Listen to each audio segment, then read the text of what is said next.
คนเฮาทุกๆคนแม้นสิรวยมากเพียงใดก็ตามมีมากเพียงใดก็ตามถ้าบ่ฮู้จักพอล้วนแล้วแต่ทุกข์ทั้งนั้นรวยขนาดใดมีมากขนาดใดแต่ว่าถ้าบ่ฮู้จักคำว่าพอนั่นแหละกองทุกข์ของคนรวยเลยกองทุกข์ของคนมีเลยแต่คนเฮาถ้ามันสิบ่มีอีหยังมากบ่สมบูรณ์แต่รู้จักคำว่าพอรู้จักคำว่าอันนี้ควรอันนี้บ่ควรนั่นแหละคือคนที่มีความสุขนะเรียกว่าให้ทุกคนนั้นใส่ญาณทัศนะหรือมีความเห็นว่าโลกนี้เป็นเพียงแค่ทางผ่านบ่ให้เขามายึดบ่ให้เขามาติดอยู่ในโลกอันนี้บ่ให้ไปยึดไปติดกับสิ่งที่มีบ่ให้ไปติดบ่ให้ไปยึดให้คิดว่ามันเป็นทางผ่านมันเบิดถ้า โลกมีไว้เหยียบบ่ได้มีไว้แบกเดินก้าวข้ามไปให้มันพ้นให้มันถึงที่สุดออกจากโลกหนทางที่เป็นบันไดขั้นแรกคือทานคือการให้คือการช่วยเหลือคือการแบ่งปันท่านให้คนมีศีลบ่มีศีลก็ช่างอย่าไปคำนึงมันบางหันท่านให้สัตว์เดรัจฉานมีอานิสงส์ตั้ง100ให้คนพาลสันดานหยาบมีตั้งพันให้คนมีศีลตั้งหมื่นให้คนทรงฌานเป็นแสนให้โซดาหาประมาณบ่ได้แต่ว่าเฮาสิบ่ยึดในผลใดๆทั้งสิ้นนั่นแหละจึงบอกว่าถ้าคำว่ายึดมันก็ติดในโลกแต่ว่านี่เฮาให้ทานตั้งแต่สัตว์เดรัจฉานจนถึงพระพุทธเจ้าและสังฆทานวิหารทานธรรมทานอภัยทานบ่หยุดจากอย่างเข้าใจว่านั่นแหละมันจึงสิผ่านไปได้ บันไดขั้นแรกเมื่อบ่มีความเข้าไปอยู่ไปติดไปมีอยู่เข้าใจว่าไปมีอยู่กับท่านและอานิสงส์ของท่านเพื่อให้เป็นเศรษฐีเพื่อให้มีอำนาจเพื่อยศถาบรรดาศักดิ์หรือท่านนี่ติดดีเพื่อให้คนยองว่าตัวของเป็นคนดีนี่บ่ให้ติดบ่ให้มีอยู่ในใจเฮานี่แหละบ่ให้ไปติดไว้ในใจท่านที่เป็นบันไดขั้นแรกบันไดขั้นสองเฮาถึงมีความคิดเบิ่งบันไดขั้นแรกดีๆเด้อท่านคือการให้คือการช่วยเหลือแบ่งปันให้ผู้อื่นแต่ผ่านพ้นความทุกข์ยากลำบากไปได้แล้วก็บ่ได้หวังผลในทานบ่มีจิตผูกพันในผลในทานบ่ได้สังสมเพื่อการที่จะได้การที่จะมีการที่จะดีการที่จะเป็นเห็นบ่แต่คนบ่มีจิตใจในความอยากได้อยากดีอยากมีอยากเป็นอย่างเดียวขึ้นว่าความโลภมันก็ลงมาประเด็นเห็นบ่ล่ะศีลคือการไม่ทำร้ายเบียดเบียนให้ผู้ใดผู้หนึ่งเสียชีวิตและทรัพย์สินตลอดทั้งคนและสัตว์เนี่ยนั่นแหละมีบันไดขั้นสองตั้งแต่เฮาให้ทานเฮาก็บ่ปรารถนาสิ่งใดเป็นเครื่องตอบแทนแล้วเราคำว่าการไม่เบียดเบียนทำร้ายผู้ใดผู้หนึ่งเสียชีวิตและทรัพย์สินตลอดทั้งมนุษย์และอมนุษย์คนและสัตว์แสดงว่าความโลภมันก็บ่มีเด้คนเฮาสิไปฆ่ากันคนเฮาสิไปลักปล้นจี้กันเพราะว่ามันมีความโลภมันบ่ซอยขาดไผเป็นได้ล่ะมันให้ทานบ่เป็นได้ล่ะน่ะเห็นบ่ล่ะเนกขัมมะคือการข่มจิตใจของเจ้าของเองไม่ให้ไปข่มขืนบังคับข่มเหงจิตใจผู้อื่นเหมือนกับว่าบ่บังคับบ่ข่มเหงจิตใจผู้อื่นเลยเรียกว่าเนกขัมมะบังคับตัวเองคนเฮาโดยปกติแล้วชอบหรือพอใจยินดีพอใจในรูปในรสในกลิ่นในเสียงนั่นบ่ล่ะ คนเฮาที่ไปบังคับผู้อื่นก็พอใจในรูปในรสในกลิ่นในเสียงแต่วันนี้เฮาเห็นโทษนั่นบ่ล่ะเฮาเห็นโทษของมันโทษของเจ้าของเองที่พอใจในรูปร่างลักษณะท่าทางบุคคลนี้บังคับข่มขืนเอาก็มีข่มเหงเอาโดยเจ้าเล่ห์มันยาหลายแบบ แม่นสิอ้างตัวว่าบ่บังคับแต่ก็มีเจ้าเล่ห์บางอย่างก็เอิ้นว่าบังคับนี่เฮาหมายเอาบังคับใจไปเลยนะเพื่อให้ได้รูปมาก็ได้รสมาก็ได้กลิ่นมาก็ได้เสียงมาแต่นี่เฮาเห็นโทษในตัวเองเฮาเลยจึงไม่บังคับข่มเหงขืนใจผู้ใดเลยปัญญาบันไดขันธ์ 4ความรอบรู้ในสิ่งทั้งหลายทั้งปวงความรอบรู้ในกองสังขารความรอบรู้ในเครื่องปรุงแต่งเห็นตามความเป็นจริงกระทำสิ่งใดย่อมได้รับผลของการกระทำนั้นนี่เรียกว่าปัญญาเห็นหูแจ้งสัตว์โลกก็เป็นไปตามกรรมสัตว์ทั้งหลายเวียนว่ายแต่เกิดก็เพราะว่ามีความคิดอย่างนี้คำพูดอย่างนี้กระทำอย่างนี้สัตว์ทั้งหลายไม่เวียนว่ายแต่เกิดเพราะว่าบ่มีความอยากบ่มีความโลภจึงบ่บังคับข่มเหงไผเอาล่ะโลกิยะปัญญาก็ฮู้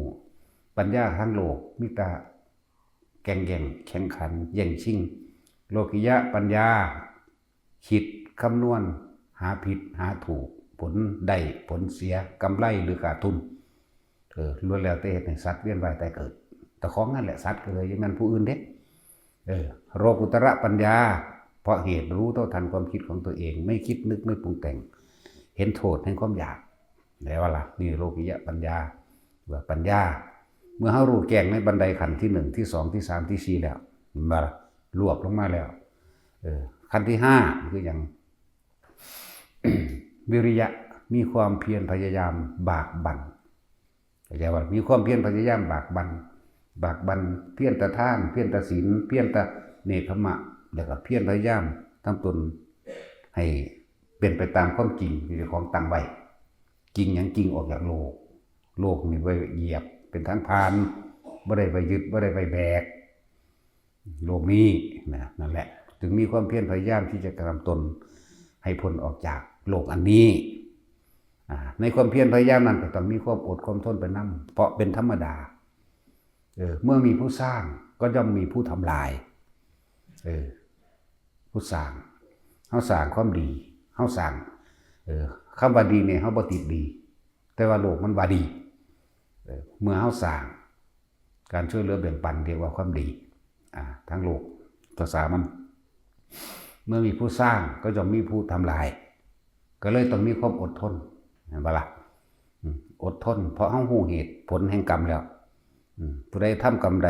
ย่อมได้รับผลของกรรมคือการกระทำของตัวเองนั่นสืบไปบ่มีสิ้นสุดก็แล้วกันนั่นแหละเฮาจึงมีความอดทนและเฮาต้องแทรกซ้อนเข้าไปด้วยปัญญาอย่างหนึ่งแทรกซ้อนเข้าไปคนที่มาทำลายให้เห็นว่านั่นแหละเรียกว่าผู้ช่วยที่ดีที่สุดเหมือนดูดังว่ายาบำรุงกำลังทางใดกำลังทั้งปัญญานั่นแหละกำลังกายก็ว่ากำลังวาจาก็ว่ากำลังใจก็ว่าให้เห็นเป็นดุจดังว่านั่นแหละเป็นผู้ช่วยที่ดีที่สุดบ่ต้องไปมองเป็นศัตรูเด้ถ้าไม่มีพวกเขาพวกเราก็ไม่แข็งแกร่งถ้าไม่มีพวกเขาพวกเราก็ไม่รู้ถ้าไม่มีพวกเขาสติและปัญญาของพวกเขาก็ไม่เกิดนี่เลือกไปให้ค่าเขาเฉยให้ค่าเขายังดีหลวงตาอีพ่อยังบัวนี่ที่บอกตลอดหลวงตาบัวทั้งหลายแล้วนั้นให้เป็นเห็นดึกดังว่าหินรับปัญญาเห็นปะล่ะแต่ของเฮานั่นก็ต่อยอดเอาจากเพิ่นนั่นแหละบ่แม่นอื่นดอกบ่อยากให้ซ้ำเพิ่นซื่อเดี๋ยวเขาสิว่าหลอกเลียนแบบตั้งแต่หน้าตาคือเขาก็ว่ากูเลียนแบบดอกมึงนี่เนาะกูบ่ได้เลียนแบบ DNA เดียวกันเลือดเดียวกันกูก็บ่ได้อยากเกิดมาขี้ไล่คือเพิ่นดอกเนาะสั่นแล้วห่วยบอกแล้วได้ก็ได้ตัวเนาะเฮ็ดจังได๋มันเป็นมาแล้วแหมคือแผ่นดินนี่มันแยกกันบ่ออกเว้ยเลือดนี่มันสิไปแบ่งออกได้จังได๋มันเป็น DNA เดียวกันมาบ่แห้งบ่แหละเพิ่นว่าสิ่งต่างๆที่เข้ามากระทบกระทั่งมาคัดมาขวางให้เห็นเป็นดุจดังว่าหินรับปัญญาแต่ว่าให้มันเป็นดุจดังว่ายาชูกำลังใจแม่นบ่ล่ะถ้าเขาบ่มาทำลายเบียดเฮาก็บ่มีปัญญาสู้เขาเด้ใส่แต่ความซื่อสัตย์ย่านตะบาปมันบ่ งั้นว่าหลังเอาย่านบาปเฮาบ่เบ่งสั่นเด้มึงมาไล่กูขาแมงกูได้บาทนี่อย่าไปทำเขาคืออีพ่อยี่บัววานบ่แม่นเด้เตะปากแมงโลดหลายเรื่องหลายเล่าเด้ที่เฮาอยู่กับอีพ่อยี่บัวเขามาจกปืนยิงอยู่ใส่เขาตำรวจอันสิเก่งอยู่เพิ่นนั่นจับล็อกคอเขาได้โอ้ยอย่าทำเขาอย่าทำเขาพะนะเฮาก็กันเพิ่นไว้อยากให้เพิ่นไปไกลกูสิแล่นหรือใส่บักหานจักบาทธรรมดาบ่อย่าไปทำเขาโอ้ยอีพอต้องเอาแล้วหนีไปซะก่อนยังแล่นไปใส่บ่ทันเขาซ้ํเขาเอาไปตืบทั้งใดบ่ห่างเลยบ่ได้ตืบนำเขา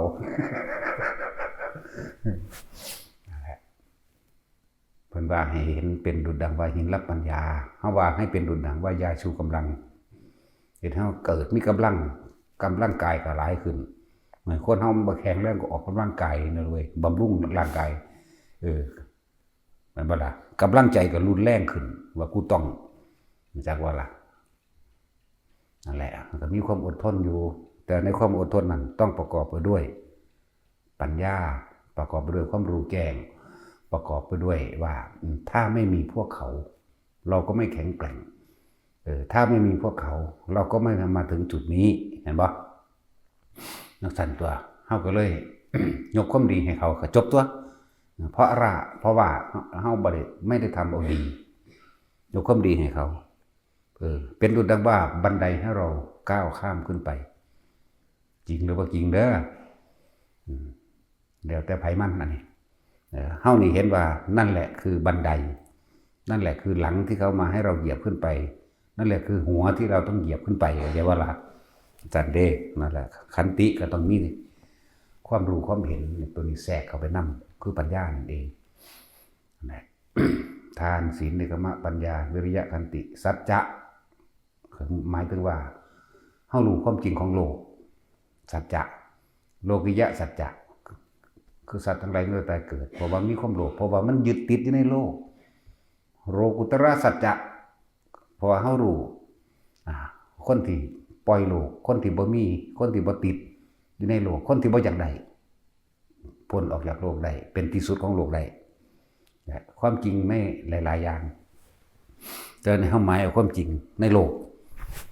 บุคคลผู้ยึดติดในโลกเรียกว่าโลกุตระสัจจะเพราะเขาบ่รู้นั่นเองคืออวิชชาเป็นปัจจัยบังเกิดนั่นแหละมันบ่ล่ะพอสิ่งนี้มีพอมีความโลภพอมีสัญญาพอมีอารมณ์พอมีความรู้สึกเก่าๆเขาจึงคิดไปในทางดีแล้วก็ติดดีง่ายแต่คิดติดดีแล้วมันก็ติดชั่วคือกันนั่นแหละชั่วมันบ่อยากติดกับทางติดคือเก่านั่นแหละเพราะมันเป็นของติดกันเหมือนสุขกับทุกข์บ่มีผู้ใดพรากความทุกข์ออกจากความสุขได้เด้บ่มีผู้ใดตัดความทุกข์ออกจากความสุขได้เมื่อไรที่ยังมีความปรารถนาสุขอยู่แม้ท่านจะไม่ปรารถนาทุกข์ก็ตามทุกข์ก็ยังคงติดตามความสุขอยู่ดุจดังเงาเมื่อไหร่ที่พวกท่านทั้งหลายนี่วางสุขนั้นเสียไม่มีความปรารถนาในความสุขนั้นแล้วเข้าใจว่าล่ะทุกข์ไม่ต้องวางก็ได้มันจะพรากออกจากกันเองเพราะทุกคนสัตว์ที่เวียนว่ายตายเกิดเพราะความปรารถนาสุขนั่นเองแม่นบ่ล่ะจึงแสวงหา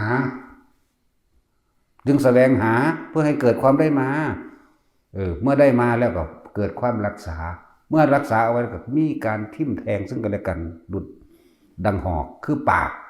ที่แหลกมันบ่ซั่นเดี๋ยวไปใกล้ของกูได้พูดแต่จะว่าเรื่องเฮาเป็นบ้าเป็นสาวผู้สาวกูว่าซั่นเนาะนั่นแหละคือความบ่รู้เด้ว่าท่านได้กล้าบอกว่าเขาอยู่ผู้สาวกูล่ะนั่นเขาไปยึดเอาล่ะยึดทั้งความคิดเนาะสั่นแหละนั่นแหละจังว่าความอดทนเฮาต้องมีความรู้สอดแทรกหรือปัญญาสอดแทรกเข้าไปได้หั่นนะอดทนเพื่อหยังถ้าบ่มีพวกเขานั่นนั่นแล้วจังว่าคำว่าอดทนเพื่อหยังก็เพื่อสิเอาเขาล่ะเป็นบันไดเหยียบขึ้นไปเพื่อให้เราถึงความจริงนั่นเองความจริงคือเฮานี่ต้องการบ่อยากยึดติดอยู่ในโลกบ่อยากติดอยู่ในโลกเพราะโลกนี้เอาไว้เหยียบเด้เนาะเฮาก็เหยียบคนในโลกตัวขึ้นไหมเนาะก็จังซั่นตัว เหยียบคนในโลกนั่นแหละพวกเขาติดในโลกแล้วเขาจึงเฮ็ดจังสั่นเขาจึงมาขัดเขาจึงมาขวางนั่นแหละเฮาจึงเกิดปัญญาเฮาจึงเกิดการรู้แจ้งเห็นจริงตามความเป็นจริงคือว่าสัจจะบ่แม่นแค่คำเว้าอันนั้นเป็นแค่เรื่องแตกแขนงออกไปซื่อๆเด้คำว่าโอ้ยอย่าไปเสื่อมาเด้อมันบ่มีสัจจะนี่เป็นแค่บริวารของคำว่าสัจจะใหญ่ๆนี่ความจริงของโลกและความจริงของผู้ไม่ยึดติดอยู่ในโลกนี่แหละคำว่าสัจจะความจริงของผู้รู้แจ้งโลกก็อริยสัจนั่นเองก็สัจจะบ่ล่ะแม่นบ่ล่ะนี่คือความจริงทุกข์สมุทัยนิโรธมรรคนี่ผู้ที่เหยียบโลกนี่ก้าวผ่านไปสู่ความไม่กลับมาเกิดในโลกนี้อีกก็ต้องเหยียบเข้าในโลกผู้ใดมันติดอยู่ในโลกมันก็เฮ็ดชั่วเฮ็ดเลวล่ะแม่นบ่ล่ะนั่นแหละคำว่าสัจจะ บ่แม่นแค่ว่าเรื่องรับปากกันเราเฮ็ดบ่ได้เด้อันของพวกนั้นมันบ่เที่ยงดอกแม่นบ่ล่ะมันบ่จีรังอย่างยืนดอกบางทีก็ตั้งใจไปอยู่แต่ว่ารถชนกันก่อนบ่ฮอดก็ได้ บางทีก็ตั้งใจไปหาอยู่สุวรรณนัดกันเวลานั้นเอาเที่ยงเจอกันอยู่อันร้านอาหารนั่นปั๊มนี่หรือบ้านนั่นหลังนี้พอต่อไปออกไปนั่นยังเหยียบตะปูซะไปบ่ได้ก็มียังไปอันของขาเจ้าของหัวลงฟาดพื้นตายก็มีนั่นแล้วมันสั่นแล้วนั่นแหละ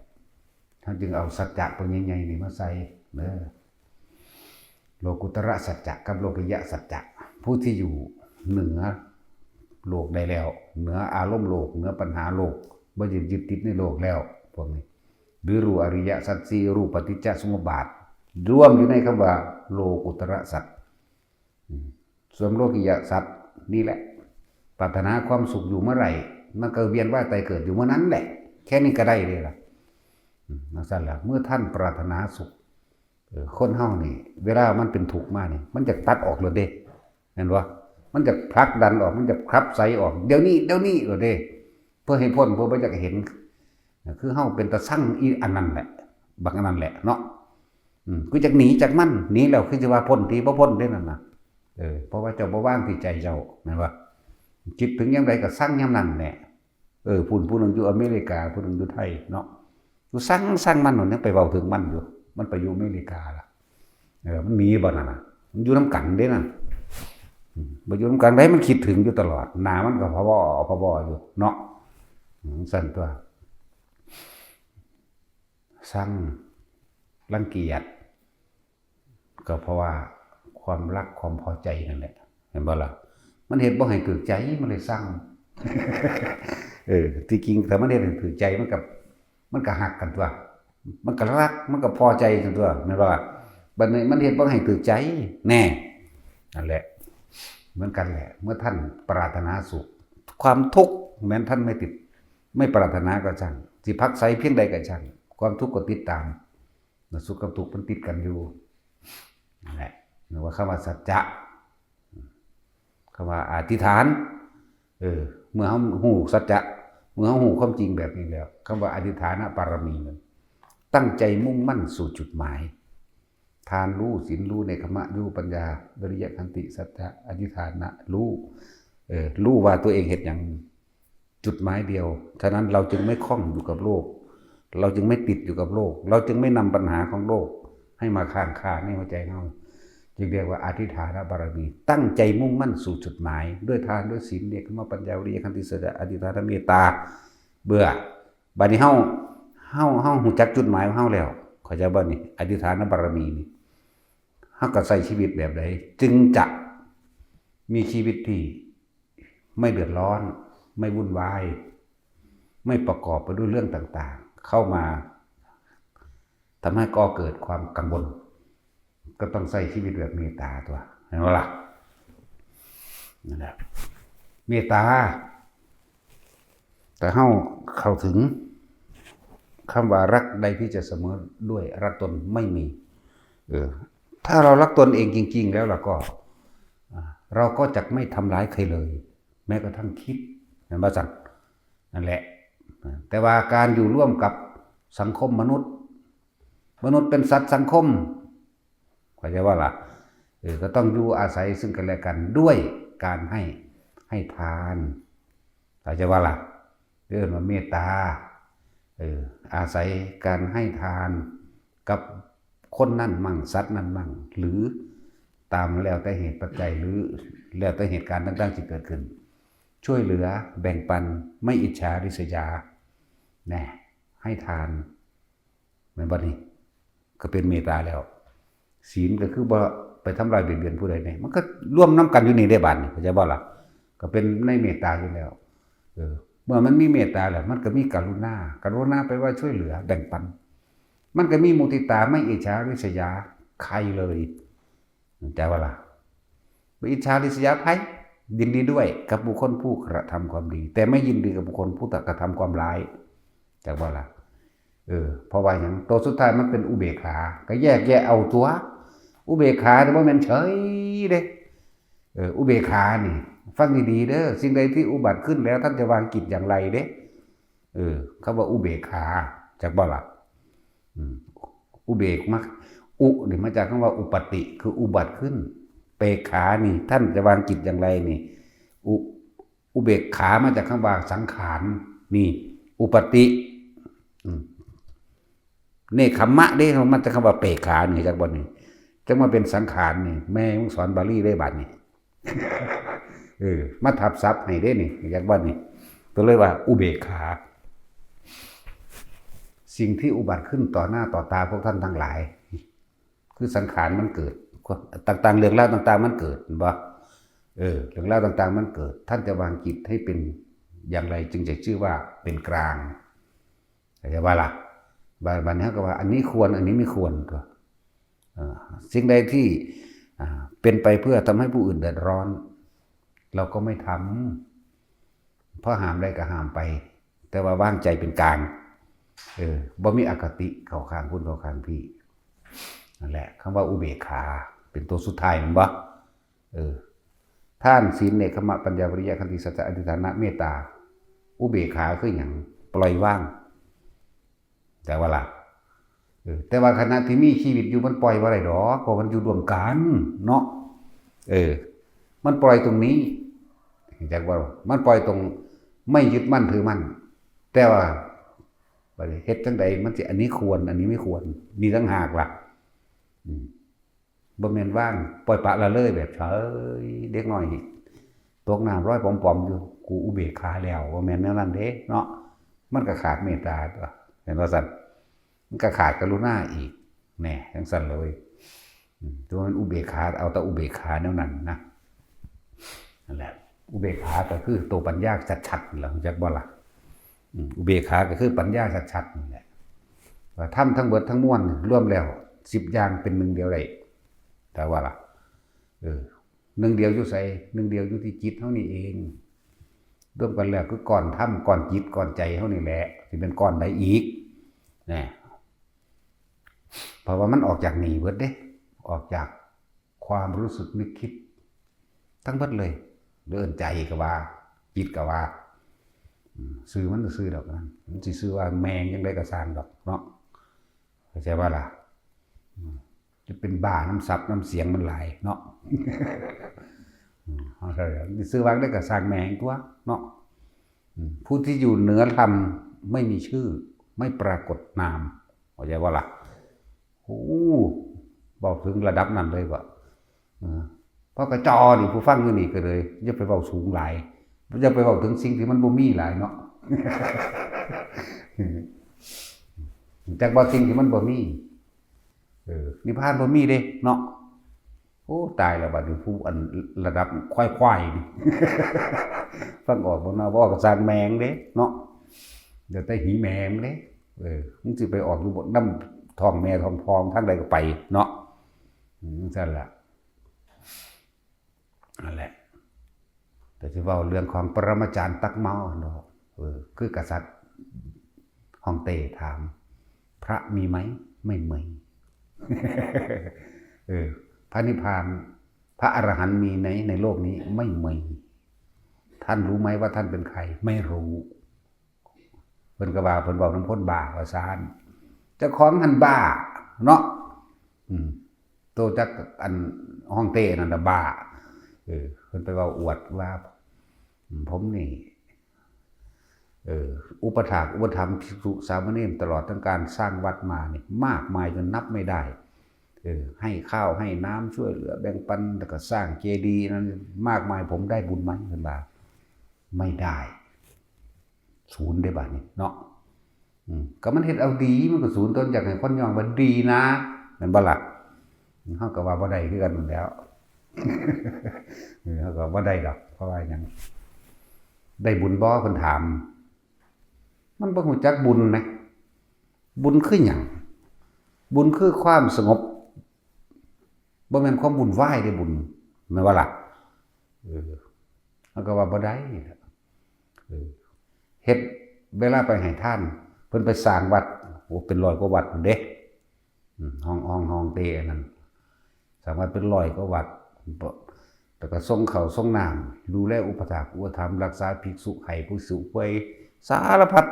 เฮ็ดปัดทุกอย่างนั่นแหละผมได้บุญไหมเฮาก็ว่าบ่ได้แม่นบ่สัตว์เพราะเจ้าบ่สงบเลยเพราะเจ้าปรารถนาเจ้าอยากนึงอันดับตัวแรกอยากให้คนยกย่องตัวเองว่าตัวเองเป็นคนดีว่าเป็นคนบุญแม่นบ่ล่ะแน่บุญไหว้ล่ะแล้วก็พุ่นไปปรารถนาสวรรค์อีกเบื้องต้นน่ะผมเข้าใจว่าผมทำอย่างเช่นนี้แล้วผมจะได้ไปสวรรค์นะแม่นบ่ล่ะสงบบ่เดี๋ยวนี้บุญคือความสงบเด้ปุญญะนี่บุญคือความสงบน้อมไปเป็นเหตุแห่งปัญญาคือปล่อยว่างเท่านั้นเด้ปัญญาเฮามันบ่ล่ะปัญญานั่นดอกแต่ว่าไม่ได้พระอรหันต์มีไหมอยู่ในโลกไม่มีเนาะไปถามมึงแม่ผู้ใดสิเพิ่นว่าเพิ่นเป็นเด้อดิมันซั่นแล้วไปถามต่อหน้าเพิ่นตรงๆกันจะเป็นอรหันต์บ่แล้วเนาะจังตัวจังว่าอย่างนี้แล้วคนทำบุญที่ปรารถนาไปทั้งหลายนั้นเขาได้อะไรผู้ที่ถึงผู้ที่เข้าถึงบุญผู้ที่เข้าถึงบุญอันสัมปยุตไปด้วยปัญญานั้นปรารถนาความไม่ได้อะไรเลยไม่มีอะไรเลยแล้วก็ไม่เป็นอะไรเลยพุ่นเดมันไม่ธรรมดาเด้นั่งสั่นแหละเดี๋ยวพวกเขายังปรารถนาอย่างนี้เห็นปะนั่นแล้วนี่คือว่าลัทธิเซนส์หรือว่าเอาในหนังมาบอกก็ได้แต่เขาเคยอ่านมาก่อนแล้วกันนะว่าเป็นหนังเรียกว่าอะไรว่าเป็นหนังเด้อเป็นเรื่องของจริงที่เขาสัมผัสมาได้อันแต่ว่ามันเกี่ยวกับหนังเพราะหนังมันก็สร้างมาจากเขาโคกนั่นแหละเขาโคกนั่นถ้าหนังสับปะไซความสนุกสนานไปนั่มันกะบ่เบิงคนกับบ่เบิงเนาะสั่นแล้วสื่อจริงมันสื่อว่าจังใดหูจักบ่รู้เนาะเป็นลูกศิษย์ไผมันบ่รู้อีกนะว่าล่ะน้องสั่นลูกศิษย์พระกัสสปะน้องสั่นละจักสิเป็นสั่นกับไผแล้วสึงหลึงว่าจักถีบจักแดนอย่างอยู่นี่เนาะตัดสินลงตัดสินนี่ละคนมีสมองนี่พี่น้องกันกับยายคำใดคนหูหนวกมันจะคนหูหนวกบ่พวกเจ้าคืออันยายยังที่เราบวชซี่เราไปเฮ็ดครัวอยู่นะสวนใดมั้งไปยายหม่องเป็นยังเฮาคือให้แม่ซี่ผู้นี้เขาอันครัวเฮ็ดครัวใดเพราะว่าเราบ่มีหูแต่ยายพี่บ้านแล้วมีหูแล้วหัวอยู่เข้าใจคำว่าบ่มีหูบ่บ่แม่นเราบ่หูยินเด้แต่ว่าเราบ่นำสิ่งที่คนนั้นคนนี้ติฉินนินทากล่าวตู่ว่าร้ายมาคิดต้องแปลฟังเพราะว่าพวกเจ้าหูกระทะอันนี้พวกเจ้ามันหูกระทะพวกเจ้ามันหนาก็แป้นปีกอีกนะแป้นปีกนี่ก็ว่าหนาแล้วเนาะพ เขาเจ้ามันเหงาไหม เงาไม้ย่างก็บ่เอาอีกเด้เพราะว่ายังผุอยู่เอาไม้แดงซะไม้ที่แล้วปวกย่างบุญ พวกนี้ เอาอีกอย่างที่มันแข็งๆซะไปหรือเงาอันไม้ที่ราคาสูงๆ สั่นแหละ มันราคาสูงมันเลยกัดบ่ได้เงาไม่ยุ่งเนาะมันแกนมันแล้วเป็นธรรมดาบ่เกิดมาเท่าไรล้านปีแล้วพวกเงาไม่พวกนี้ ไม่ยุ่งไม่ยุ่งคืออย่างว่ายุ่งยากวุ่นวายไปเบิดพวกนี้เนาะพวกกกัดบ่ได้ บ่สะทกสะท้านและสะเทือนหยังพวกมันนี่จังว่าโลกนี้ให้เป็นเพียงแค่ทางผ่านโลกนี้มีไว้เหยียบบันไดมันมีอยู่9ขั้นเรียกว่าทานศีลเนกขมะปัญญาวิริยะขันติสัจจะอธิษฐานเมตตาขั้นที่10บ่มีมันเป็นอุเบกขาเนาะนั่นแล้วเฮ็ดเอาหยังล่ะนี่ที่พากันมาฟังอยู่นี่ฟังเอาหยังปฏิบัติเอาหยังเพื่อหยังเป็นหยังเข้าใจว่าล่ะสิเอาหยังให้คนย่องบ่ให้คนย่องว่ากูเฮ็ดดีบ่กูสวดมันเก่งบ่นะเฮ็ดเอาเมื่อยบ่เวลาคนอันนั้นอันนี้ว่าไงบ่จักบ่กูเมื่อยนะนี่แล้วคือเฮ็ดครัวเลยโอ้ยเฮ็ดเอารถเมื่อยว่าเด้เนาะเฮ็ดเอาเมื่อย เฮ็ดเอาเมื่อยแต่ก็เฮ็ดเอาว่าผู้นั้นดีจะไปเฮ็ดน้ำมันให้นั่นมันบ่ฟื้นหมู่เด้ได้ก็ลงตะกัวถ้ากูบ่ดีว่าเด้แสดงว่าเฮ็ดเอาดีเนาะนั่นแหละมาเฮ็ดเอาหยังอยู่นี่แหละมาภาวนาเอาหยังให้มันได้หยังให้มันเป็นหยังบ่ได้ให้ได้หยังเด้บ่ได้ให้เป็นหยังเด้ความหมายทั้งเบิดนี่บ่ให้มีหยังติดค้างคาอยู่ในใจบัดใดขั้นแรกก็ทานนั่นเด้เอาคือว่าทานคือบ่หวังสิ่งใดตอบแทนในความหมายเฮาไม่หวังสิ่งใดตอบแทนเด้แม้แต่คำขอบคุณเฮาก็บ่ว่าจังซั่นแล้วก็สิเฮ็ดเอาหยังซั่นน่ะก็ว่าขอบใจหลายๆเด้อเฮาก็ยังบ่เอาเนาะแล้วก็แล้วซั่นตัว เฮาบ่ได้เอามาใส่ใจไว้โอ้ผู้นั้นย่องกูว่าดียังบ่ว่าเด้แล้วก็แล่นไปหาแต่ผู้นั้นเด้บัดนี้อยากไปให้เขาว่าดีเอาหน้าจังซั่นตัวทานเฮาก็บ่เอาแล้วบันไดแรกศีลเฮาก็หมายก็ว่าบ่เบียดเบียนผู้ใดอีกแล้วนะเฮ็ดซื่อๆเด้เฮ็ดไปซื่อๆเด้อซอยเหลือผู้นั้นผู้นี้ก็เป็นแค่ทรัพย์โลกบ่ซอยเหลือไผแล้วกูซอยเหลือตัวกูเองนี่แหละแม่นบ่ซั่นทำร้ายเขาก็คือทำร้ายตัวเราเองช่วยเหลือเขานั่นแหละการทำตนเป็นที่พึ่งของตนก็ดีเห็นบ่ล่ะคือการได้ช่วยเหลือแบ่งปันผู้อื่นแน่ก็ช่วยตัวเองผู้เขาได้น่ะนะจังซั่นตัวนั่นแหละถ้าบ่เว้าจังซี่ก็บ่จักหยังเนาะเลยต้องเว้าก็มันปึก มันปองสิมานั่งอยู่นี่บ่เนาะตาสิน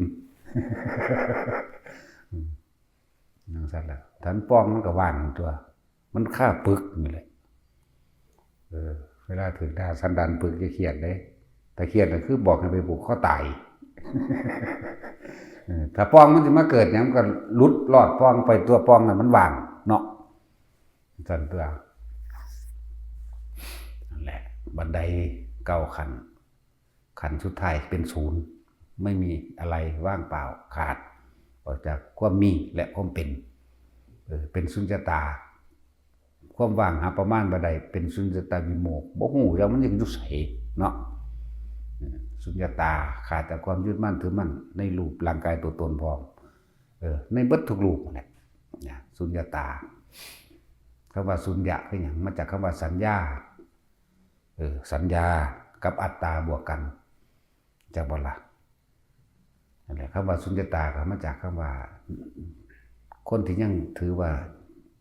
รูปร่างตัวตนเป็นของเจ้าของและสิ่งทั้งปวงก็เป็นของเจ้าของทั้งเบิดจึงมีความรู้สึกว่าสิ่งนั้นเป็นของเรา ร่างกายเป็นของเราคนนั้นเป็นของเราคนนี้เป็นของเราเรียกว่าสัญญาความรู้สึกว่าตัวเองเป็นเจ้าของมันเด้จริงๆเขาว่าบ่ได้เป็นเจ้าของเด้ทุกสิ่งทุกอย่างที่พวกเขาว่าเป็นกันเป็นบ่าอย่างนี้เป็นทาสเหมือนบ่สัตว์คือคนมันเป็นทาสเงินเนาะเป็นทาสเงินเป็นทาสชื่อเสียงเป็นทาสบ้านเป็นทาสสัตว์เลี้ยงเป็นทาสรถแม่นบ่เป็นทาสเบิดเนี่ยยามใดเฮาสิเลิกทาสได้แม่นบ่แต่เฮาเลิกทาสบ่ได้เราต้องรอเวลารับโทษให้เฮาใส่เงินแม้บ่แม่นเงินใส่เฮาแม่นบ่ให้เฮาใส่รถแม้บ่แม่นรถใส่เฮาเฮาใส่บ้านบ่แม่นบ้านใส่เฮานั่นแหละให้เฮาใส่เครื่องนึ่งห่มบ่แม่นเครื่องนึ่งห่มใส่เฮาเครื่องนึ่งห่มประดับประดานั่นแหละคนเป็นทาสเครื่องนึ่งห่มประดับประดาเด้นะนั่นแล้วเสื้อได้งามๆซื้อมาใส่ราคาหรูๆอย่างแบรนด์เนมหามันแหละมันบ่ล่ะซื้อกระเป๋างามๆเครื่องประดับประดามันเสื้อเป็นได้ยี่ห้อนี่ว่าเด้ซุมื้อจักยี่ห้อแมงได้เนาะของเฮามีแต่ผ้าย้อมฝาด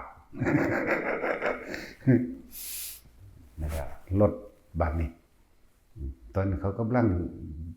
นิยมยี่ห้อใดดังๆแพงๆเนี่ยอยากให้คนมาย้อมได้ล่ะแล้วเป็นทาสชื่อเสียงเนาะเป็นทาสความมักย่องมัก2มัก3สั่นตัวเป็นทาสชื่อเสียงก็เป็นได้คนสั่นแล้วรอเวลารับโทษทั้งนั้นแหละถ้าผู้ใดบ่ย่องผู้ใดมาดูถูกเอาแล้วนั่นล่ะโทษเกิดได้บาดนี่โทษมัน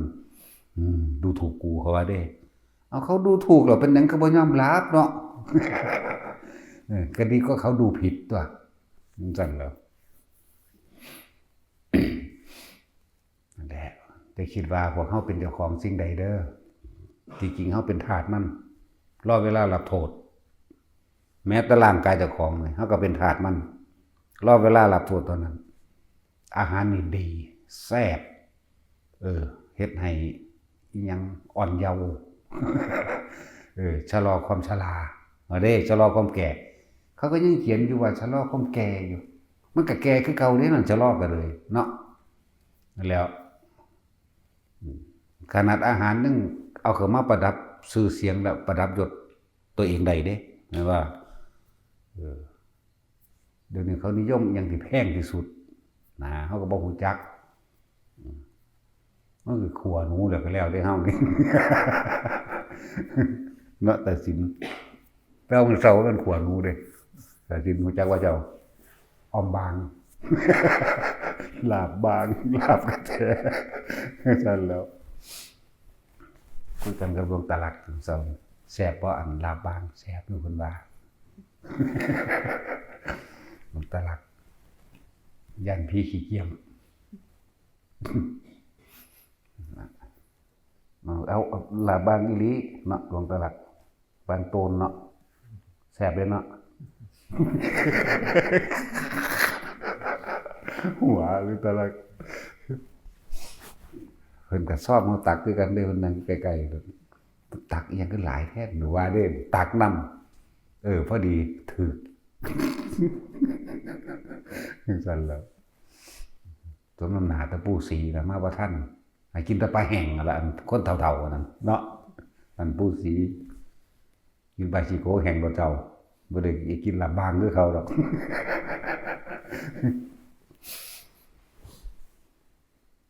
นั่นแหละพวกเขาเป็นทาสมันร่างกายนี่แนวใดแซ่บแนวใดเข้าใจว่ามันสิบำรุงร่างกายชะลอความแก่หรือเฮ็ดให้เป็นหนุ่มหรือเพิ่มพลังทางเพศซื้อมาให้มันกินแม่นบ่ซื้อมาให้มันกินนั่นเลยว่าเป็นทาสมันรอเวลารับโทษคือหยังป่วยคือเก่าโทษคือหยังเจ้าต้องหาเงินหลายกว่าเก่าอีกเนาะโทษเจ้าต้องออกแห้งหาเงินหลายขึ้นแล้วก็เจ้าก็ป่วยคือเก่าแล้วก็แก่คือเก่าแล้วเจ้าก็ตายคือเก่าร่างกายนี่มันบ่ได้มีบุญคุณกับไผเด้จักบ่มันเนรคุณคือเก่าพอพวกเจ้าหักมันเพียงใดก็ช่าง รักและทนุถนอมที่สุดก็คือร่างกายตัวเองนั่นแหละไผก็ดีของผู้อื่นบ่ปานใดหรอกเนาะถ้าผัวกับเมียมันก็นั่นแหละความรักใคร่มันบ่แม่นดอกว่าเจ้าจะไปมักเขาเนาะรักอันนี้ไว้ครอบครองเพื่อสนองตัณหาตนแม่นบ่บางคนเมียที่มาวัดก็ว่ามามักผู้อื่นมักพระ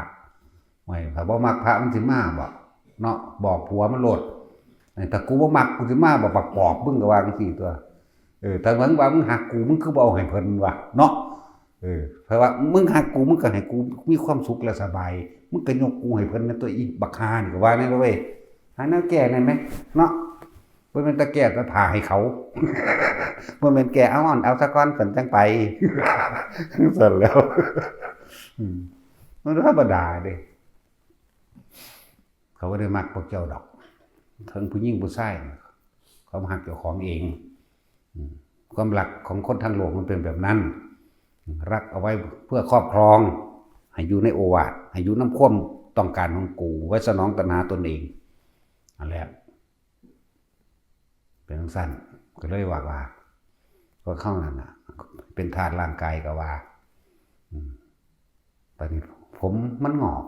หาแนวมายอมได้บาดนี้มันบ่สั่นอย่ายอมผมซุมื้อนี้เฮาก็จื้อบ่ได้จักแม่นหยังตะกี้เฮาก็พ้องจักตะออดาดออเดบหยังเบิ่งเดี๋ยวนี้จักแม่นอีหยังผมมันล่วงก็บ่ยอมรับไปหาซื้อแนวมาปลูกเนาะโอ้ยโลนให้กูเบิดนะเถิดนี่กูรำคาญกูขี้คร้านโกนเนาะเว้ยมันสั่งบ่โลนเบิดแต่มันคร้านโกนเด้มันโลนตัวหังรอต้องสั่นตัวพวกบ่ยอมรับพวกนี้เนาะหาแนวมายอมไว้จังซั่นจังซี่มาฟอกมาอีหยังไว้ให้มันดำเงางามว่าเด้นี่มันก็น่าไปเฒ่าไปตายมันสิไปใส่เด้จึงบอกว่าเฮาเป็นทาสเป็นหยังเฮาคือบ่เป็นเจ้านายมันเดี๋ยวนี้ใช้มันเป็นประโยชน์ตัวแม่นว่าครับเป็นทาสหยังมันก็ดอดอาหารก็หาให้กินดีๆเสื้อผ้าก็หาให้ใส่ดีๆเครื่องประดับประดาใส่ตุ่มหูหมู่นี่ใส่กล่องแขนหาแนวมาประดับประดากล่องแขนใส่ตุ่มหูนั่นนี่เนาะถ้าปากถ้าคิ้วถ้าตาคิ้วมีดีๆก็ไปถอนถิ่มเบิดเขียนเอาโอ้ยจังซั่นแล้วลิ้วใส่เบิ่งนั่นทั้งนี้ถ้าสีมันอยากลบก็เติมเขาเอาอีกเนาะเอ้ยอีห่ามึงอยู่ทุกเก่าหั่นล่ะเป็นธาตุมันเบิดถ้ามันจิตคือสิเป็นหวัดเป็นไอเนี่ยก็ไปหาซื้อยามาดมมาสูดดมอยู่คือเก่าอยู่เนาะเป็นธาตุมันคือเก่าบัดนี้เพิ่นอยากให้มีชื่อเสียงขึ้นไปอีกก็ซื้อของที่มันมีราคาแพงๆที่ชาวโลกกำลังนิยมนั่นแหละที่เขาโฆษณาแม่นบ่ล่ะบัดนี้ก็ไปซื้อกันซอยซื้อแหวนมาประดับกันอีกเด้บ่จักเขาสิฆ่ามึงบ่หั่นเนาะจังซั่นแล้วมันแนวฆ่าของเด้บ่จักบ่จักอ้างว่าเจ้าของรวยเนาะ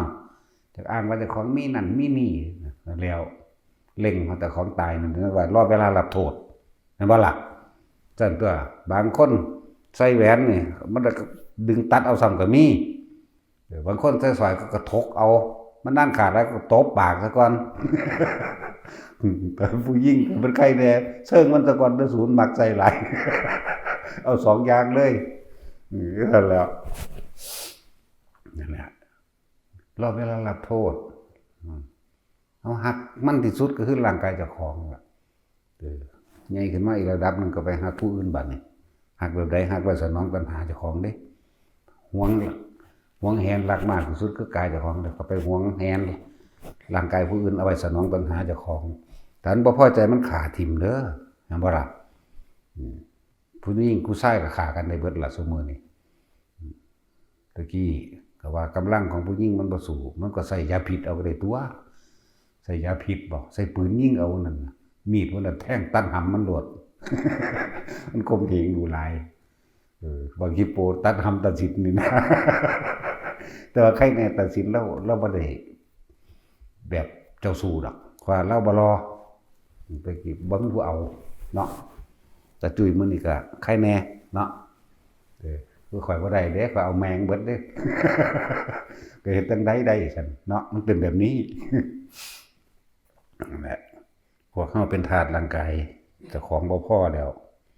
รอเวลาลดโทษบ่พอดอกจังไปเป็นทาสผู้อื่นอีกรอเวลาลดโทษจากผู้อื่นอีกจังซั่นแล้วอาหารยารักษาโรคหมู่นี้อันยาอันใดมันดีบำรุงอันใดมันดีซื้อมาอันบ่ล่ะเครื่องนุ่งห่มเครื่องประดับประดาซื้อมาที่อยู่อาศัยก็เป็นทาสคือกันเด้มีใหญ่เท่าใดล่ะก็บ่พอแม่นบ่ซั่นเป็นทาสบ่ล่ะหมายถึงที่ดินก็สร้างที่อยู่อาศัยนี่เป็นที่ดินที่สร้างบ้านหรือที่เพียงแค่ทำมาหากินบ่พอเอากู50ไร่แล้ว60ไร่ไปเลยบางหันก็งามมื้อนี้ก็งามหาเงินซื้อเอาอีกพอโกงได้ก็โกงพอฆ่าได้ก็ฆ่าพอเบียดเบียนเอาก็ฆ่าก็เบียดเบียนเอามีวิธีใดเฮ็ดได้เอาเบิดนั่นแหละเอิ้นว่าเป็นทาสรอเวลารับโทษกรรมมันใดที่พวกเจ้าเฮ็ดไว้มันฝังไว้ในความรู้สึกพวกเจ้ามันเป็นสัญญาไว้แล้วนั่นแหละ มันเป็นสัญญาอารมณ์แห่งความรู้สึกเจ้าของมันบ่มีลืมกันแล้วกันนะอันใดที่เฮ็ดไว้นั่นน่ะโดยเฉพาะความเลวบ่ลืมง่ายเด้อันแนวดีๆนี่ขอรอแค่เรื่อยๆนี่เฮาทานเฮาใส่บาตรน่ะตามซุมื้อส่วนมากบ่ค่อยจดจำมาระลึกแต่ว่าอะไรที่ผิดใจแม้เพียงครั้งเดียวนิดหน่อยก็ช่างเก็บมาคนคือพวกเฮาเดี๋ยวนี้มักสิไปเวลาอันมีคนมาว่าให้มักสิไปอธิบายเขาฟังเด้คืออยากให้เขาเข้าใจเจ้าของว่าตัวเองทำดีทำประโยชน์นะว่าบ่จำเป็นเลยเฮ็ดไปเถอะ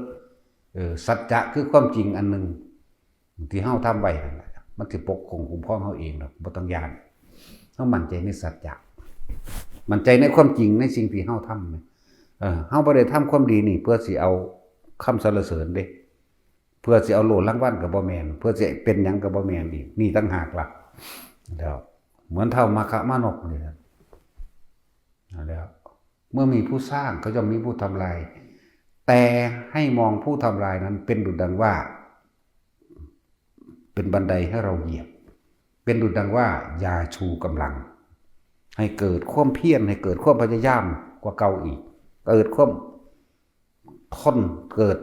สติมากขึ้นเก่าอีกตัวหรือเป็นดุจว่าหินรับปัญญานี่อีพ่อใหญ่บัวเพิ่นว่าอีพ่อใหญ่บัวบันตาดจังว่าให้มองไปแบบนี้ แต่ละคนเขาบ่ได้เฮ็ดเอาเพื่อหยังเพื่อสิเป็นหยังนั่นแหละจังว่าแต่ละคนพวกเฮาพากันเป็นทาสสิ่งที่สำคัญสูงสุดมันก็บอกไว้อาหารแต่ว่าจะเป็นทาสอาหารยารักษาโรคแต่ว่าจะเป็นทาสยารักษาโรคเครื่องนุ่งห่มตลอดทั้งเครื่องประดับประดาเนี่ยมันรวมเป็นในหันแหละแต่ว่าจะเป็นทาสมันที่อยู่อาศัยก็จะเป็นทาสมันให้มันเป็นทาสเฮาเพิ่นสอนหมู่พระอยู่นี่4อย่างเพิ่นก็สอนมันว่าปฏิสังขายโยนิโสจิวรังปฏิเสวามิอิหยังเราจะใช้ผ้านี้ผืนนี้นุ่งห่มเพื่อปิดบังกายเพื่อให้ปิดบังอวัยวะอันน่ารังเกียจอันน่าอายป้องกันเหลือบยุงร้อนและหนาวนี่แค่นี้นึงเด้แล้วก็เหลือร่างกายนี่ยังอัตภาพให้เป็นไปในการสร้างประโยชน์ตนประโยชน์โลกปฏิสังขายโยนิโสปิณฑปาตังเราจะกินอาหารนี้เพื่อยังอัตภาพให้เป็นไปเพื่อยังความหิวไม่เกิดขึ้นต่อหนึ่งนึงเด้เพื่อบ่ให้มีโรคมากความกินทีเดียวนี่บ่ค่อยมีโรคเด้พอกินหลายๆเถื่อสังเกตบางโลดเที่ยวกันไปตะโรงพยาบาลเดี๋ยวกันนักหวานเห็นบ่โรคนักหวานความดันต่ำความดันสูงมะเร็งนั่นมะเร็งนี่ไม่ตลกเนาะเฮาคือบ่มีโรคเนาะเพราะกินทีเดียว ถึงสั่นก็บ่ค่อยป่วยนี่ล่ะนั่นแหละนี่แต่เพิ่นพิจารณาเห็นว่าพุทธเจ้าสอนไว้ก็4อย่างของ4อย่างคือกันสำหรับมนุษย์ทั้งหลายอาหารจะรักษาโรคของหนุ่มที่อยู่อาศัยก็เหมือนกันกับพระนี่แหละบัดนี้พระก็เหมือนกันเพิ่นให้พิจารณาพระนี่ แค่ว่ามันป้องกันเหลือบยุ่งแล้วก็ป้องกันปิดบังอวัยวะอันบ่สมควรที่ออกไปโชว์ซื่อๆไหมแม่นว่าซั่นท่านี้นึงได้ล่ะว่าได้ยังได้ยังอัตภาพเพื่อการสร้างคุณงามความดีเด้ให้ร่างกายนี่ให้มันเป็นธาตุเฮาไหมธาตุความดีไหมบ่แม่นธาตุความเลวบ่แม่นธาตุแบบนั้นอาหารเฮาก็กินไปเพื่อว่ายังอัตภาพไม่ไปเพื่ออยู่รอความแก่และความตายถึงได้ว่ามีหยังได้ล่ะบ่ซั่นแต่ว่าใส่ร่างกายนี่มันคุ้มค่ายารักษาโรคก็เหมือนกันเพียงแค่ว่าบำบัดเวทนาเท่านี้นึงได้เพิ่นบ่ได้ว่าให้รักษาขาดเด้ล่ะแต่เบิ่งดีๆเด้อมันเสนาสนังปฏิเสวามิคือหยังนั้นที่อยู่อาศัยเสนาสนะนี่ที่มีเครื่องมุงและเครื่องบังต่างๆนี่เพื่อลบแดดฝนร้อนและหนาวตลอดตั้งสัตว์พิษทั้งหลายเท่านั้นนึงได้ล่ะเพื่อยังอัตภาพให้เป็นไปในการสร้างคุณประโยชน์คุณงามความดีให้แก่โลกนี่นึงได้เลยเหมือนกันแบบคนสอนโลกก็ว่าอาหารจะรักษาโรคของหมู่ที่อยู่อาศัยพระก็คือกันแล้วเป็นทางคือมีการพิจารณากันเหมือนคนทั้งโลกเสื้อผ้าหนาแพร่สีเขียวสีเหลืองสีแดงสีแหล่สารพัดดอกไม้ไล่สีร่วมมิตรเนาะ อาหารก็กินอิ่มมาลึ่งทื่นๆเข้าไปกินเข้าไปกินไปป่วยกินไปตายนั่นแหละมันที่กินซ้ำใดเดี๋ยวนี้เนาะมันที่จานละ10,000-20,000ก็กินโลดกินแค่อิ่มนั่นแหละพวกเขาก็กินแค่อิ่มเหมือนกันมันกินทีเดียวซ้ำนั่นแหละจังว่าจะไปเป็นทาสมันพวกเขาไปเป็นทาสอาหารทาสยารักษาโรคทาสเครื่องนุ่งห่มและทาสที่อยู่อาศัยมันบ่แม่นแค่นั้นได้คนมันคำว่าสาและเลวนี่โหดเหี้ยมและโหดร้ายยิ่งกว่าสัตว์เด้แต่บ่ถาดอาหารมักอันนี้เด้สั่งขาเอาหรือไปหาล่าด้วยตนเองหรือถ้ามีเงินสั่งเอาซื้อเอาแบบแพงๆเลย ถาดอาหารบ่แม่นแค่ว่ารสชาติอาหารบ่ถูกใจตบปากเขาก็มีเด้แม่นบ่แม้กระทั่งพุ่นอันร้านอาหารบริการบ่ดีก็ไปพังร้านเขาก็มีเด้สารพัดหลายอย่างนั่นแหละมันพวกเฮามันเป็นทาสถ้าผู้ใดมีเห็นความจริงแล้วมีธรรมฮู้สัตว์โลกมันไปตามกรรมฮู้ว่าเฮ็ดสิ่งใดไว้ก็ไปซึ่งนั้นสิ่งทั้งหลายเหล่านั้นสิเป็นทาสเฮาสิใส่มันเป็นประโยชน์เฮาสิเยาะเย้ยสังสารวัฏอันนี้หัวเราะกิเลสวัฏกรรมวัฏเฮาบ่เฮ็ดแล้วเข้าใจบ่วิบากวัฏมันสิมาจากไสก็บ่ได้ไปรับหยังเด้ล่ะถ้าคนเฮาเบิดกิเลสสิ้นกิเลสแล้วมันว่าซั่นสิ่งเหล่าใครแล้วนั่นเลยเกิดกลายเป็นบาปเป็นเครื่องแนะนำทางให้บุคคลผู้อื่นได้กระทำตามเขาจึงใส่สิ่งทั้งหลายเหล่านั้นเป็นธาตุธรรมเป็นธาตุให้เขาสู่จุดสูงสุดคือความปล่อยวางนั่นเองเดี๋ยวจะบอกแต่ละคนเด้อตัวแรกถ้าจิทานพุทธบาทถ้ามันโอนเป็นสตางค์ได้ก็โอนสตางค์ก็ได้เด้อจังบ่เสียดายเนาะโอนหลวงพ่อมนพนี่1 สตางค์โอนทำโอนใดโอนโลดบ่ว่าเลยหรือครึ่งก็เอาตัวนี่แหละให้หัดสละความเห็นแก่ตัวออกโดยบ่ไปหวังสิ่งใดตอบแทนเฮ็ดทีละหน่อยซะก่อนแต่เฮ็ดหลายบ่ได้มันเสียดายเนาะนั่นแหละเฮ็ดทีละน้อยแล้วนะเกิดความเคยชินไปเรื่อยๆตอนทำให้บ่อยทำให้มากทำให้ชินทำให้เป็นดุจดังยานบัดนี้มันก็ปัตตานีอย่างตัวกูจะคือจากท่านแท้โลดก็ทำหน่อยซะก่อนเห็นบ่ล่ะมันก็คอยชินเข้าไปสู่ทางความปล่อยวางของเจ้าของเองตะว่างขาดออกจากความเป็นเจ้าของทุกสิ่งเฮาบ่ได้เป็นเจ้าของหยังเด้อเฮาเป็นทาสมันเบิดมันบ่ล่ะนั่นแหละ เพิ่นเฮาก็สามารถหัวเราะกับกิเลสทั้งหลายได้ตัวกิเลสบ่อาจสามารถทำลายเฮาได้หรอกหัวเราะกิเลสวัฏนั่นแหละโดยสกาดสกันเฮาก็ต้องเป็นทาสมันเบิดนั่นแหละ เมื่อมีความอยากได้อยากดีอยากมีอยากเป็นในกองการกิเลสทั้งหลายในรูปในรสในกลิ่นในเสียงเบิดทุกอย่างนั่นแหละรวมเราได้เข้ามารูปรสกลิ่นเสียงนี่อยู่ในกองการนั่นแหละเลื่อนกิเลสจากได้บุคคลสัตว์สิ่งของนั่นแหละกองกิเลสก็ดีถ้าจะไล่ไปเบิดนั่นน่ะเพิ่นก็ไล่ให้ไปโดยเบื้องต้นมีอยู่1,500กิเลส1,500อย่างตัณหา108มีมาแล้วตกามตัณหามีมาแล้วตั้งแต่อดีตในอดีตและอนาคตและปัจจุบันจากบ่ล่ะ 36อันออกจากตาหูจมูกลิ้นกายใจเห็นบ่บัดนี้รูปรสกลิ่นเสียงสัมผัสอารมณ์ความรู้สึกเป็น6มันบ่ที่มีมาแล้วในอดีต36แล้วคนเฮาส่วนมากบ่ค่อยอยู่ปัจจุบันมันจะปรุงไปอนาคตหอยได้เป็นอย่างนี้หรือได้ยิ่งกว่านี้อดีต36อนาคต36ปรุงออกจากปัจจุบัน36แต่ไม่รู้ปัจจุบันมันเลยเป็นเท่าใด108ไล่สุดคูณบัก36บังได้เป็นหยังเดี๋ยวนี้36 1เป็น36 36 3เป็น108ว่าแม่นบ่เนาะจักเนาะก็ไผแล้ว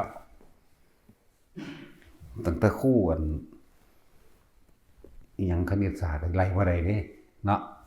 เฮาก็ได้ซำนี้ล่ะเฮาก็ไล่ได้ซำนี้ล่ะ36 2เป็นเท่าใดก็สิ72แม่นบ่ตีเฮ็ดซึ้งลึงแบบตอนมั่วนิ่มมั่วนิ่มทำเป็นรู้ดี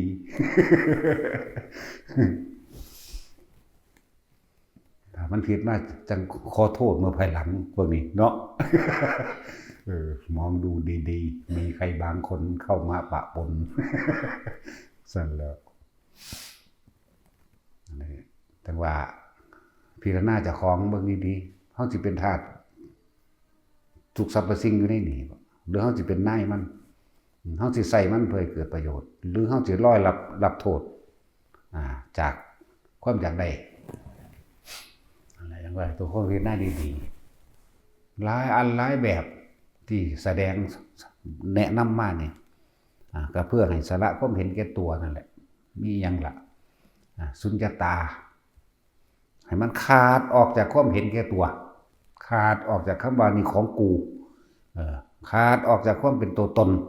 ให้มันถึงคำว่าสุญญตามันมาจากสัญญาเด้อารมณ์ความรู้สึกว่านี่เป็นของเรานั่นเป็นของเราเห็นว่าล่ะสั้นแล้วแต่ว่าท่านได้กันอยู่กับผัวกูเมียกูเหรออันผู้สาวกูผู้บ่าวกูเหรอเนาะตอนต้นแรกกับพ่อกูแม่กูเด้นี่คำว่ากูมันมาตลอดแล้วนี่เนาะบัดนี้ก็กูน้องกูอ้ายกูไปเด้บัดนี้ก็เป็นพี่น้องกูเป็นลุงป้าอาอาวกูนี่มันมาตลอดด้วยสัญญาตัวนี้แม่นบ่ล่ะมันเป็นความรู้สึกว่าของกูตระกูลกูได้บัดนี้ตระกูลพ่อตระกูลแม่ได้บัดนี้ก็เอามายกอ้างอวดกันข่มเหงกันก็มีเด้ขนาดมีหมู่เป็นตำรวจซื้อก็มาเอามาอ้างข่มเหงคนเด้เนาะมันสิซอยหามึงได้หยังพวกตายภาคนั่นเนาะตัวมันเองก็ยังเอาตัวบ่รอดอยู่แต่ว่าคนมันอยากข่มเหงกันอยากว่าเอามาอ้างอีหลีเด้บ่ต้องห่วงหมู่เฮาเป็นตำรวจว่าซ่านความผิดนั้นมันก็เต็มหัวมันอะหยะอยู่จะเอามาอ้างอีหยังในสุดท้ายแล้วเขาบ่ซอยเจ้าดอกแต่บ่จ้างเนาะตัดสินพวกขับรถมันรู้จักเบิดนั่นแหละบ่มีหยังผิดจักอย่างก็สร้างขับรถชวิตวาดหวาดเสียวพวกนั้นมันก็ยังเอามาแต่เสียอยู่พุ่น400แต่เสียอยู่นี่200มึงปรับกูโลดพวกใดก็สร้างบัดนี้กูทื่นแมงเบิดนั่นแหละพวกสูบ่จับสูเนาะโจรมันบ่กล้าจับโจรมันรู้กันเนาะนั่นสั่นล่ะบัดนี้เว้าความจริงคนบ่มักเด้เนาะกูสร้างคนแล้วกูบ่แม่นคนเนาะตัดสินแล้วแต่สิเว้าไปเด้แล้วแต่หีแมงบ่ได้สิให้ความหมายแนวใดเด้เสร็จแล้วคิดเบิ่งดีๆที่พาเฮ็ดอยู่นี่เบิดทุกอย่างบ่ว่าเรื่องการให้ทานจะไปหวังผลในทานอย่าไปสั่งสมความอยากได้นั้นอยากเป็นนี่เถอะนะเฮ็ดไปเถอะทานศีลภาวนานี่ท่านก็ขอให้เฮ็ดทีละเล็กทีละน้อยขอให้ไปเรื่อยให้มันขาดจากความเป็นเจ้าของตัว ก็ยังว่าคำว่าบ่เสียดายแม่นี่แม่ความความหมายมันแม่บาท1 2 บาทโอ๊ยน้อยๆนึงดอกเลยบ่เสียดายแม่นบ่ซั่นมันก็ขาดจากความเห็นแก่ตัวขาดจากความเป็นเจ้าของตัวถ้าให้หลายๆแน่น่ะโอ้ยสาธุเด้อโลดแล้วเอาไปแลกนั่นแลกนี่เห็นบ่แลกสิ่งที่เจ้าของอยากได้นั่นเด้อล่ะทั้งซั่นตัวถ้าเฮ็ดหลายมันก็มาทวงอีกต่างหากกุฏิหลังนี่กูเฮ็ดนั่นศาลานี่หลังคากูมุงเด้มาบ่อน้ำว่างั้นกูเป็นผู้ขุดเด้กูออกเงินหลายรถคันนี้กูถวายเพิ่นเด้นั่นเป็นเจ้าของอยู่เด้นั่นเข้าใจแล้วว่านี่พญาคอนอย่าปึกหลายตั้งแต่กี้ไปทำบุญบางหันบางนี้บางหันก็50,000มื้อนี้ก็แสนบัดหาเฮานะ200นึงโอ้ยสั่นแล้วเพราะว่าพวกนั้นบ่ได้ไปทานเด้บ่ได้ไปขาดหรอกก็มันเจ้าของพวกนั้นไปทำทานเพิ่มทุกข์แต่ว่าอ้างว่าบุญก็เลยบอกว่าทำทานเพิ่มทุกข์ทำบุญเพิ่มบาปเด้พวกนี้บ่รู้จักละเนาะเขาพาไปรอดอีหยังรอดงูก็ไปรอดน้ำเขาเบิ่งดูนั่นน่ะพญานาคว่าซั่นงูรอดท้องสร้างกูก็รอดเพราะหยังกูอยากรวยเขาบอกให้ท่าสีชมพูก็ท่าเขาบอกให้เฮ็ดเท่าใดก็เฮ็ดโอ้ยสิมันความโลภมันบังตานั่นแหละความเป็นเจ้าของนั่นบ่เฮ็ดเบิดแต่ว่าถ้าเฮาทานทีละเล็กทีละหน่อยเฮาสิบ่เสียดายเฮาสิบ่เป็นเจ้าของมันบ่อยมากชินในการให้แล้วไม่หวังผลในการให้บ่ก็บ่ไปอ้างไผพร้อมเด้ตั้งแต่กี้อ้างเด้มันว่าซั่นอ้างจนว่าเกิดว่ามีชื่อเสียงพุ่นเด้พอหยังเขาได้นำเขาแล้วโอ้ยตาค้อนเด้อเป็นเจ้าภาพกฐินให้แน่เป็นกฐาปป้าให้แน่เป็นเจ้าภาพงานนั้นงานนี้ให้โอ้ยยังตามกูก็สัตว์ที่ละ5,000พุ่นแล้วสำงานแต่งงานนี่เฒ่าแก่ใหญ่เขาก็แก้ไปแก้มาอยู่สมน้ำหน้าแก้ไปใส่หนี้ธนาคารนั่นแหละพวกทำบุญเอาหน้าจากบ่ล่ะใส่นาฬิกางามๆใส่สูทนั่นเด้ใส่รองเท้าขัดมันเดินถึงมันขัดเบิดบ่ได้ขัดมันดอกเด้อันจริงที่เฮ็ดมาน่ะถึงมันขัดขึ้นบัดนี้โอ้ยบ่ได้อยู่ได้เศร้านั่นแหละเป็นหยังคือให้ทานทีละหน่อยเพราะว่าเฮาบ่ได้เป็นเจ้าของทานกูทำบุญได้บาทนึงก็บ่มีผู้ใดกล้าไปอ้างเด้มันหน่อยอยากอายเขามันเลยเป็นความบ่เป็นเจ้าของในโต5 บาท10 บาทไปเรื่อยได้บาทนี่จากบาทนึงแล้วก็เสยนั่นมันได้บุญล่ะสงบล่ะอันพวกท่านหลายๆบ่ได้บุญเด้มันจะเอาไปอ้างคนเนาะเอาไปอ้างอีหลีเด้พระเล็กมาน้อยมื้อนั้นเขามาเอาที่แสนได้จานเพิ่นว่าเด้เพิ่นว่านั่นก็คือกันนั่นแหละยังก็ให้เขายันแต่บ่ได้บุญยันแต่เขาบ่ยอมว่าเจ้าของดีเอาไปมาแล้วเขาเอาฟรีนี่ว่าเสียดายขึ้นคือกันนั่นแหละครับหมู่นี้เขาคงบ่เป็นหนี้คือพญาคอนแต่ว่าหาเงินเก่งหาจังได๋หาไปเป็นหนี้เนาะดังซั่นแล้วหาเท่าใดหังทุกข์พอเล็กน้อยก็คือกันนั่นแหละบัดมาหาเฮาก็ที่ละ200เท่านั้นแหละมันก็เลยบัดไปมื้ออื่นก็ที่ละเป็นแสนก็ให้เขาเด้โอ้ยมันเว้าไปเด้เว้าอ้างเฮาบัดความจริงมาหาเฮาคือเลยน้อยนึงแค่ตัวบ่พุ่นละบาทนั่นแหละนี่แหละจังว่าแต่ละคนอย่าไปงมง่ายในคำเชิญชวนว่าพวกเจ้าเฮ็ดหลายได้หลายก็จริงอยู่แต่ว่ามันคนละเจตนาและจุดหมายกันหรือว่าเฮ็ดหลายได้หลายแต่มันเฮ็ดหลายบ่ได้เลยที่มันบ่ตรงเป้าตรงที่ว่าเขาย่องเอาหน้าใหญ่นั่นก็สั่นเขาย่องเอาตักหน่อใหญ่เอาไปอวดอ้างคนไปทั้งใดผู้ใดก็นับหน้าถือตาเพราะว่าเขาได้นำนั่นบ่สั่นนั่นแล้วอันนี้เป็นเจ้าภาพอันนั้นให้แน่เด้อแห่งนี้เด้อเอาบ่ยากหรอกเอา50,000น่ะผู้ใดก็รู้จักเด้นั่น ถ้าเขาเว้านั่นนี่ให้ห้วยมึงบ่จักว่ากูเป็นไผเฮ้ยซ้ำสูทำซ้ำนี่ว่าเด้กูเฮ็ดมาแล้วมึงละ50,000มึงละแสนนั่นมันอ่านมันบ่เป็นบุญมันบ่สงบบุญคือความสงบเย็นไม่กระวนกระวายไม่เร่าร้อนไม่กัดกร่อนหัวใจเวลามีผู้ใดเว้าหยังให้ก็สร้างคนท่านที่ละบาทนะบาท2บาท5บาทเฉยพี่บ่ได้ร้อนกังวลในคนที่ดูถูกเพราะว่าหยังมันบ่เอาไปอ้างเนาะท่านบาทนึงเด้ออ่างอยู่บ่เด้บ่เห็นไผอ่างเด้จังซั่นแล้วถ้าว่าทำหลายๆมันจะอ่างเด้ให้ทานหลายๆเอานี่โรงเรียนมาขอให้50,000นั่นอ่างได้นั่นน่ะเนาะแต่ถ้าเรียนมาขอเจ้าบาทนึงก็บ่ว่าเด้มันอยากอายมันเลยเกิดกลายเป็นความให้ทานแบบได้บุญบ่รู้โตพวกนี้จังซั่นแล้วนั่นได้จังว่าทุกคนเฮ็ดแบบนี้ค่อยๆเฮ็ดไปทุกสิ่งทุกอย่างล้วนแล้วแต่เป็นกุศโลบายของพวกเจ้าละความเป็นเจ้าของละอัตตาตัวตนอย่าไปเป็นทาสมันทาสบุญก็มีเด้ ก็จังซั่นแล้วแล้วท่านครับบ่ให้หวังจังซี่แม้กระทั่งการเฮ็ดผ้าป่าโบราณที่เฮาพาเฮ็ดนี่แหละ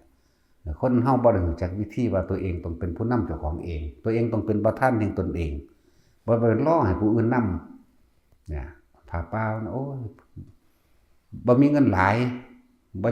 บ่ได้เป็นเจ้าภาพคือเขารอให้มีผู้ใดเบิ่งนำแต่ว่านี่เฮาให้มาผ้าพุ่นละผืนนี่แล้วเป็นเรื่องของผ้าป่าบ่แม่นเรื่องเงินถ้าเงินก็เอาจักบ่ล่ะ นี่มันเป็นบริวารนั่นแหละเจ้าอยากเป็นเจ้าภาพผ้าป่าเจ้าภาพกฐินจังซี่มาให้เจ้าถวายคิดนึกในใจดอกว่างผ้าไปในป่าเลยแล้วก็บ่ไปจำเพาะเจาะจงกับพระองค์ใดองค์หนึ่งอีกเป็นผู้นำตนเองผ้าอาบน้ำพื้นนึงผ้าขนหนูพื้นนึงหรือผ้าหยังก็ได้ผ้าขาวคาศอกคาแขนหรือผ้าเช็ดหน้าได้ทั้งนั้นนี่เป็นผู้นำตัวเองหัดเป็นผู้นำตนเองนั่นแหละบ่แม่นล่อความหวังจากผู้อื่นพาเหตุพาทำนี่ก็จุดหนึ่งพวกเจ้าก็ได้ฟังธรรมอันนี้นำนี่เลยพวกเจ้าจะได้รู้ความจริงหลายอย่างที่ตัวพวกเจ้าเองเป็นบ้าเป็นมานั่นแหละเนาะเป็นบ้ามาแล้วอยากว่าอย่างสั้นตัวนี่คือศัพท์หนึ่งเวลากูดีหาว่ากูบ้าเวลากูบ้าหาว่ากูดีเนาะจักว่าล่ะปัญญาข้อเราเป็นบ้ามาแล้วเด้แต่ว่าเขาว่าดีอย่างสั้นแล้วแต่เขาย่องๆไว้เบิดหน้าขึ้นจกให้รู้แล้วที่ละ10,000 20,000มันเด้นั่นแหละเขาก็ว่าดียังสั้นดียังสิเด้นั่นแหละเป็นบ้าจักว่าล่ะว่านั่นแหละคนบ่รู้ต้องเอาอาศัยการฟังสักก่อนสิ่งที่ตัวเองเฮ็ดมาผิดหรือถูกไม่รู้จริงหรือปลอมไม่รู้บ่จักหยังเฮ็ดไปจังซั่นแหละเรียกว่าแม้กระทั่งบาบุญก็บ่ให้เป็นทาสบุญเด้อยากว่าล่ะบ่ให้เป็นทาสมันให้มันเป็นบันไดเป็นบันไดก้าวย่างเหยียบเข้าไปสู่ความว่างว่างสัญญาอารมณ์ความรู้สึกเก่าๆที่เคยเป็นเจ้าของสิ่งนั้นที่เคยเป็นเจ้าของสิ่งนี้ชื่อเสียงแม้กระทั่งว่าบุญก็ยังเอาไปอ้างหมู่มันเลยบ่แม่นบุญมันบ่สงบหรือว่าบ่ให้ไปเป็นทาสรอเวลารับโทษนั่นแหละเอาสมาทาน